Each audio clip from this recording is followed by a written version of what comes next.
In this review, we're going to look at the Doctor's transportation system, a spaceship, a capsule, or a motor, if you like. I locked it like a car. It's funny. No? The Doctor gets around the universe in an obsolete Type 40 TT capsule, otherwise known as the TARDIS. TARDIS, T.A.R.D.I.S, stands for Time and Relative Dimension in Space, and was given its name by the Doctor's granddaughter Susan. The TARDIS we see and love has been disguised as a 1960s police box, but it didn't always look this way. The Doctor and Susan stole the TARDIS from a workshop on the home planet called Gallifrey. It was grey and silver and cylinder-like, and quite frankly looked boring. We get to see this in the story, The Name of the Doctor. Now, not only is the TARDIS a space-time travelling spaceship, but it also has a chameleon circuit, which means it can change its appearance and blend into its surroundings, whether it be a fireplace, a house, or even a horse box. When the Doctor and Susan landed on Earth in the 1960s, it took the form of an old public police box. These were common objects around the streets, as they were often used by the police to summon help when on the beat. The TARDIS would not stand out in this form, and was the perfect disguise.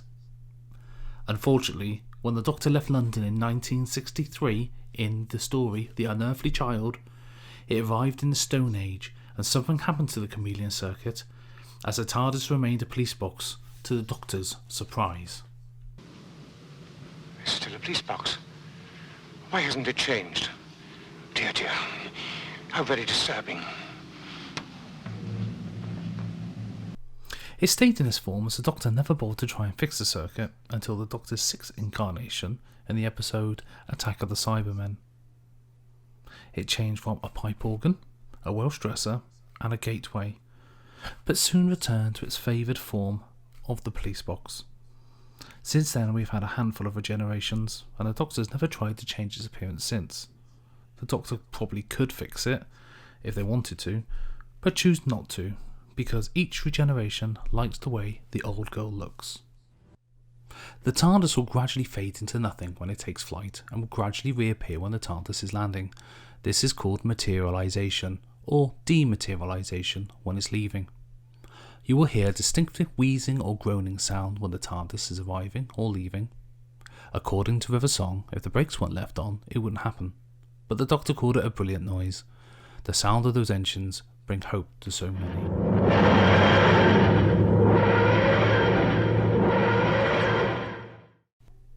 The TARDIS is sturdier than it appears and has survived missile attacks, extreme temperatures, gunfire, alien onslaughts, and it remains harder to defeat than any would first imagine. Is that it? It also, if switched on, has a defence mechanism called HADS, Hostile Action Displacement System. When the outer shell of the ship came under attack, the unit dematerialised the TARDIS and rematerialised it in a short distance away after the attacker had gone, in a safer location. Look, it's all right again! Yes, what a stupid place to land. You can tell that the captain is not at the helm, can't you? You knew it would vanish like that, didn't you? Well, it only does that, you see, if I remember to set the HADS. The what? The HADS, the Hostile Action Displacement System. If the TARDIS is attacked, it automatically dematerialises. However, another function of this was a dispersal instead of displacement, which would allow the TARDIS to appear to be blown apart, but in fact remaining intact in various pieces. The TARDIS has been destroyed! Oh, don't be silly. Of course it hasn't. It's just redistributed itself for a moment. Hostile Action Dispersal System. I'll just give it a quick blast from my sonic and the real-time envelope will reassemble right here. Now, we know the TARDIS has taken the form of a public police box, but it has had some facelifts and redesigns over the years. Now, don't get me wrong, they're all recognisable as the TARDIS, but they've had slight minor changes and new designers. So let's have a little look. The first TARDIS was used for 3 seasons and was designed by Peter Prochacki, and although keeping faithful to the actual police boxes on the streets in the 1960s, he made the roof a little smaller and slightly narrower. He kept the St. John's Ambulance logo on the door and is the only design to have this until 2010. If you look very closely, you won't see any handles, and the lock mechanism was on the left-hand door. This version would be used for 3 years. The second TARDIS use was between 1966 and 1976 and had a few variations throughout this time. The windows were no longer white and were the same colour as the rest of the paintwork. The doors were even placed a wrong way round in Evil of the Daleks and stayed like this until the wheel in space. A handle was reintroduced and some of the wording was changed on the panel, as was the colour from the black writing on white to white writing on blue. The TARDIS was seen in all its glorious colour in the Third Doctor era, but was repainted in Season 9, and the panel changed colour again, white writing on a black background. The third TARDIS was used in 1976 and was used here and there until 1979. It was designed by Barry Newbury. First used in Season 14, The Mask of Mandragora, and you can see that it was a more block style with a very flat roof. The information panel reverted back to white writing on blue background. In Season 16, The Armageddon Factor, the TARDIS light changed to a blue police car type of light. You'll also notice there was no door handles again. The fourth TARDIS to be used lasted from 1980 to 1989 and was designed by Tom Yardley Jones. It became narrower and had a stacked roof again and started to look more like the original, although the sign above the door changed to white lettering on a blue background. The TARDIS light was reverted back to a white lamp and reintroduced handles to the doors. The fifth version to be used was in the 1996 movie and was designed by somebody called Houdelin, and the columns were more pronounced and panels taken aback to get away from the flat feel the 80s TARDIS had. It had an original Fresnel lamp and combination Yale lock. This version was its only outing. The sixth model used was in 2005 and was designed by Colin Richmond. The design of this TARDIS is far wider and taller than any of the original versions. The doors on this model were 6'10" high, the originals were around about 6'6". The windows on this design were lit up around the frames to give the impression it was bright inside.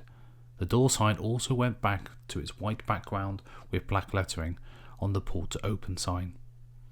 The overall paint on this job was a slightly darker blue to the 80s and movie versions.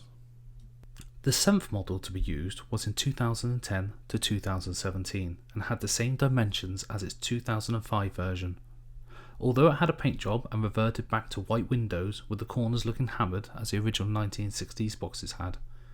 It also reintroduced the St. John's Ambulance logo on the door. It was last seen on the door 44 years previous. It was very much like the Peter Cushing TARDIS in the movie versions in the 1960s. A notable difference though is Cushing's doors opens outwards and not inwards. And now on to the last and current holding. The eighth TARDIS to be used. It's got a slightly darker, greener, kind of blue hue to the paintwork. It has a bit more detailing for like the wood, but the St. John's Ambulance sign has disappeared, and it's now got a black panel with the white writing for the door for the pull to open, and the handle is now on the left when it used to be on the right. And you'll also notice that it now has a blue lamp on top of the roof. The TARDIS door sign has changed over the years, and as you will see on the left hand side it says advice and assistance. This was replaced by an ampersand in the Seeds of Death. You will also notice on the right hand side that the Newbury TARDIS door sign had dropped the S from officers. This has now been corrected. Police telephone, free for use of public. Advice and assistance obtainable immediately. Officers and cars respond to urgent calls. Pull to open.